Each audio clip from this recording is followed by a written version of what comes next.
নমস্কাৰ বন্ধুসকল, মই হিৰেণ। আজি এই ভিডিঅ'টোৰ উদ্দেশ্য হৈছে এই 2024 বৰ্ষৰ জুন মাহটোত ধনুৰাশি ব্যক্তিসকলৰ কেনেদৰে পাৰ হ'ব তাৰে সম্পূৰ্ণ বিৱৰণ মই আপোনালোকক এই ভিডিঅ'টোৰ জৰিয়তে আগবঢ়াইছোঁ। প্ৰথমে মোৰ চেনেলটো আপোনালোকে ছাবস্ক্ৰাইব কৰি ল'ব, যাতে মোৰ পিছৰ ভিডিঅ'বিলাক আপোনালোকে সহজে লাভ কৰিব পাৰে। লগতে মোৰ ভিডিঅ' যদি ভাল লাগে তেন্তে লাইক আৰু শ্বেয়াৰ কৰিব, কমেণ্ট কৰি আপোনালোকৰ মনোভাৱ প্ৰকাশ কৰিব।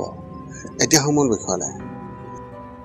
ধনুৰাশি ব্যক্তিসকলৰ এই জুন মাহটোত এওঁলোকৰ পাৰিবাৰিক জীৱনৰ ক্ষেত্ৰত এনেধৰণৰ এই মাহত অলপ সাৱধান হ'ব লাগিব, কাৰণ আপুনি বা আপোনাৰ পৰিয়ালৰ কোনো সদস্যই কোনো গুৰুতৰ ৰোগত আক্ৰান্ত হ'ব পাৰে। গতিকে আগতীয়াকৈ সম্পূৰ্ণ সাৱধানতা অৱলম্বন কৰক।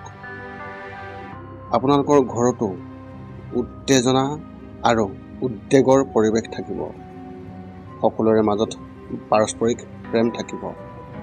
যিকোনো ধৰণৰ বেয়া শংকাৰ পৰা হাত সাৰিবলৈ প্ৰতিদিনে নিয়মীয়াভাৱে পুষ্টিকৰ খাদ্য সেৱন কৰক, যাৰ ফলত আপোনাৰ ৰোগ প্ৰতিৰোধৰ ক্ষমতা পূৰ্বতকৈ অধিক শক্তিশালী হ'ব।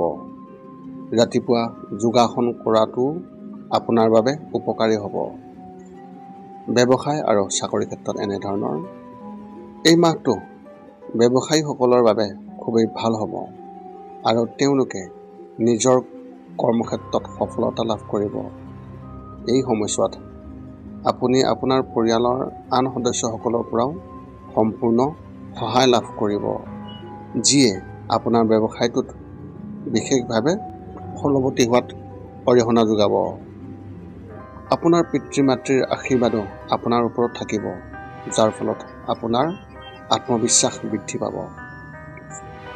চৰকাৰী বিষয়াসকলে তেওঁলোকৰ কৰ্মক্ষেত্ৰত উৎসাহ পাব আৰু তেওঁলোকৰ জ্যেষ্ঠসকলৰ পৰা পদোন্নতি পোৱাৰ সম্ভাৱনা অত্যন্ত প্ৰবল। ব্যক্তিগত খণ্ডত কাম কৰা ব্যক্তিসকলে তেওঁলোকৰ মাজত এই মাহটো দুখৰ পৰিৱেশ সৃষ্টি হ'ব পাৰে আৰু অত্যাধিক কামৰ বাবে মানসিক চাপ পৰিব পাৰে। শিক্ষা আৰু কেৰিয়াৰৰ ক্ষেত্ৰত এনেধৰণৰ এই মাহটো ছাত্ৰ ছাত্ৰীৰ বাবে হুলস্থুলৰে ভৰি পৰিব আৰু তেওঁলোকে আকাংক্ষিত ফলাফল পাবলৈ অধিক কষ্ট কৰিব লাগিব। এনে সময়ত ধৈৰ্য ধৰিব লাগিব আৰু যিকোনো কথাতে হতাশ হোৱাৰ পৰিৱৰ্তে নিজৰ ওপৰত বিশ্বাস বজাই ৰাখিব লাগিব। প্ৰতিযোগিতামূলক পৰীক্ষাৰ বাবে প্ৰস্তুতি চলাই থকা যিসকল ছাত্ৰ ছাত্ৰী তেওঁলোকে এই মাহত পঢ়া শুনাৰ প্ৰতি আগ্ৰহ নাথাকিব আৰু তেওঁলোকে নিজৰ বাবে নতুন ক্ষেত্ৰ বিচাৰি ল'বলৈ উৎসাহিত হ'ব। প্ৰেমৰ ক্ষেত্ৰত এনেধৰণৰ যিসকল লোকৰ পত্নীৰ সৈতে কিছু অসন্মতি হৈছে, তেওঁলোকৰ এই মাহত অন্ত পৰিব আৰু ইয়াৰ সম্ভাৱনা অত্যন্ত প্ৰবল। এই সময়ছোৱাত দুয়োজনে ইজনে সিজনৰ লগত মুকলিকৈ কথা পাতিব লাগে আৰু যিকোনো সমস্যা সমাধান একেলগে কৰিব লাগে।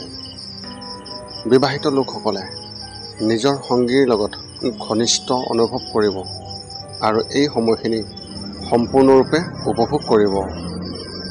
এই মাহত বিবাহিত লোকসকল এই মাহত অবিবাহিত লোকসকলৰ বিবাহৰ খুবেই সম্ভাৱনা আছে। গতিকে তেওঁলোকে কোনো সুযোগ আওকাণ নকৰিব আৰু ভালদৰে চিন্তা কৰিব লাগিব। স্বাস্থ্যৰ ক্ষেত্ৰত এনেধৰণৰ এই মাহত আপোনাৰ পেটৰ লগত জড়িত কিছু সমস্যা হ'ব পাৰে, যিয়ে আপোনাক অস্থিৰ কৰি তুলিব, যেনে ডায়েৰিয়া বা কোষ্ঠকাঠিন্য, গেছ গঠন, বদহজম ইত্যাদি এনেধৰণৰ। এই সময়ছোৱাত খাদ্যাভ্যাসৰ বিশেষ যত্ন লওক আৰু বেছিকৈ ভজা খাদ্য খোৱাৰ পৰা বিৰত থাকিব। আপুনি মানসিকভাৱে সুস্থ হৈয়ে থাকিব আৰু চিন্তা নাথাকিব। আপোনাৰ মনলৈ ভাল চিন্তা আহিব আৰু প্ৰতিদিনে নিজৰ মাজত নতুন শক্তি বিচাৰি পাব। আপোনালোকৰ এই মাহত শুভ সংখ্যা হিচাপে 4 আৰু শুভ ৰং হিচাপে আপোনালোকে কমলা ৰং ব্যৱহাৰ কৰিব পাৰে। এই আছিল ধনুৰাশি ব্যক্তিসকলৰ এই জুন মাহটোত সম্পূৰ্ণ ফলাফল। পুনৰ লগ পাম অন্য এটা ভিডিঅ'ত আজিলৈ ধন্যবাদ।